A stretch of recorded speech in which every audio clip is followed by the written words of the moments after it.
النهاردة بقى هنعمل مع بعض الجبنة الموتزاريلا في البيت. أنا نور من قناة يوميات ماما وجوجو. أول حاجة كده معايا هنا أي كمية من الجبنة القريش. هبدأ أحطها في أي نوع حلة كده على نار هادية لحد بس ما تسرد ميتها كده وتنزل كل السوائل اللي فيها.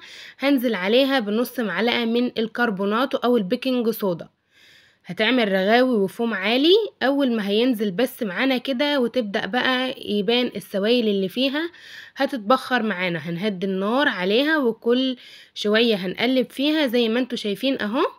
هتبدأ تبان معانا الجبنة، كل ما المية بتاعتها تتبخر كل ما القوام بتاعها يتقل وهنلاقي الجبنة بتبقى بتفضل تحت اهو يا بنات. شايفين بقى المطة الجميلة دي طريقتها سهلة وبسيطة وهتعمليها على طول في البيت ومعدتش هتجيبي الجبنة الموتزاريلا من بره.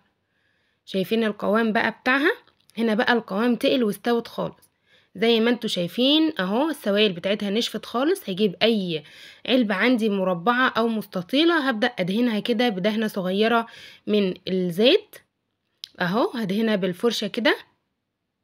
بعد كده بقى هجيب الكمية بتاعتي واحطها فيها كده زي ما انتوا شايفين اهو. وابدأ بقى يعني اعجنها كده مع بعضها واسوي وشها بقى واحطها في الفريزر.